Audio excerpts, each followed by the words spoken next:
होता क्या है कि मुझे ध्यान है कि मेरा एक हॉस्टल मेट, अब तो आईएएस बन गया था उसी समय, वो एक मारवाड़ी परिवार से था। 4-5 दोस्त थे, मारवाड़ी परिवार से सब थे और सब वो आईएएस आईपीएस बन गए। उस समय एक दौर था उनका। तो उनमें से एक से मैंने पूछा, वैसी बात चल रही थी हॉस्टल में कि पहली प्रेफरेंस क्या रखोगे? तो हम लोग तो आईएएस वाले थे कि आईएएस रखेंगे। उससे कि मैं आईआरएस रखूंगा। तो हमने कहा क्यों? बोले क्योंकि मैं मारवाड़ी हूँ। हम समझ नहीं था मारवाड़ी आईआरएस क्या मतलब हुआ। बोला अरे मारवाड़ी को पता है धन की भूमिका क्या है जीवन में। रेवेन्यू सर्विस है। मतलब देश का रेवेन्यू बढ़ाएंगे, लेकिन देश का बढ़ते बढ़ते अपना बढ़ जाए तो क्या दिक्कत है? बढ़ाएंगे। आईआरएस नंबर 1 पे रखेंगे। फिर उसे किसी ने बताया कि आईआरएस नंबर 1 पे कोई रख देता है ना, तो फिर भारत सरकार सुनिश्चित करती है कि सिलेक्शन नहीं हो इसका। तो क्योंकि जो चेहरे पे करप्ट लिखवा के आया है उसको तो इंटरव्यू में धो ही देते हैं। तो उसने बड़ा मजबूर होकर नंबर 1 पे आईएएस लिखा और भगवान से रात दिन प्रार्थना की, धूप अगरबत्ती, भगवान आईएएस देना मत, रैंक इतना खराब लाना कि आईआरएस ही मिले, बहुत अच्छा रैंक मत लाना भगवान। उसी समय ओबीसी आरक्षण शुरू हुआ तो भाई साहब ओबीसी में आते थे और रैंक आ गया अच्छा, तो आईएएस में जाके गिरे। मैंने जीवन में एक ही व्यक्ति देखा जो आईएएस मिलने से दुखी हुआ था, वरना मैंने सबको खुश होते हुए देखा है। वो दुखी हो गया, बोले यार आईआरएस नहीं मिला। वहां जो बोरी भर भर के पीटते वो यहाँ पर नहीं हो पाएगा। हालांकि ये रोचक बात है कि बाद में बहुत शानदार अधिकारी बना और इस समय वो बहुत बढ़िया काम करने वाले अधिकारियों में काउंट होता है, उसका नाम बहुत ज्यादा है।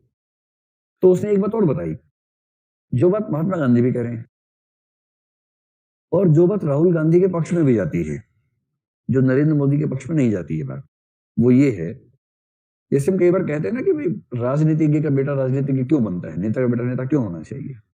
राहुल गांधी वंशवाद, ये वाद वो वाद, है ना? और भारत में कुछ को छोड़ दें बाकी सारे के सारे मुख्यमंत्री और लगभग सारे राजनेता उस पारिवारिक पृष्ठभूमि से ही चलते रहते हैं।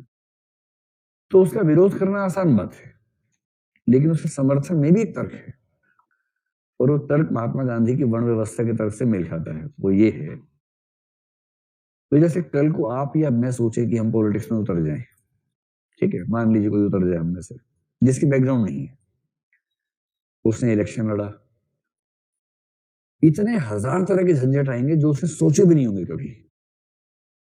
और मेरे ख्याल से अधिकांश नेता लोग इस प्रोसेस में बर्बाद हो जाते होंगे, संभाल नहीं पाते होंगे।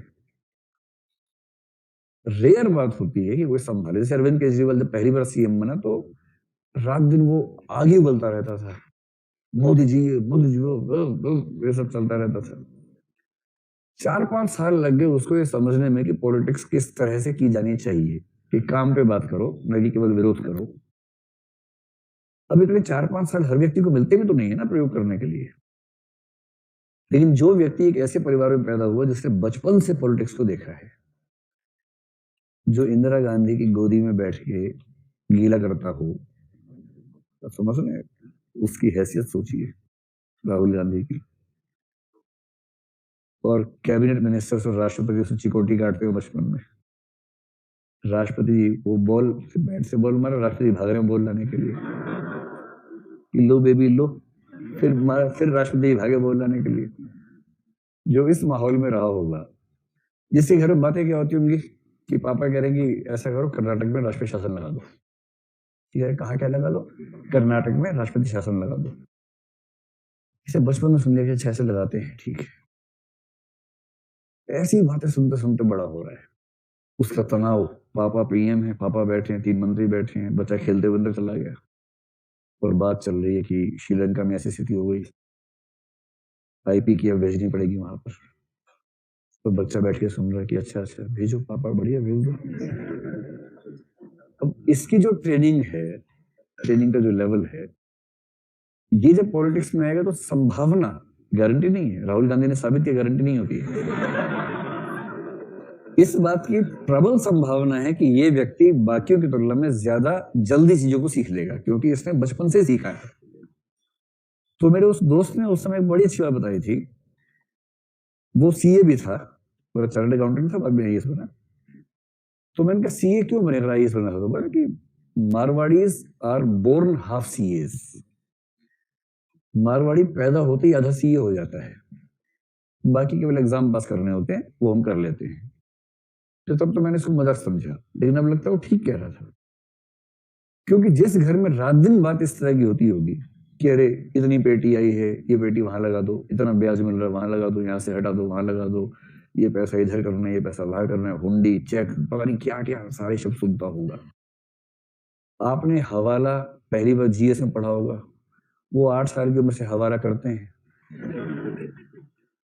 मनी लॉन्ड्रिंग आप पढ़ते हैं, एक्ट फेरा फेमा पढ़ते हैं, वो सब काम करके बड़े हुए हैं।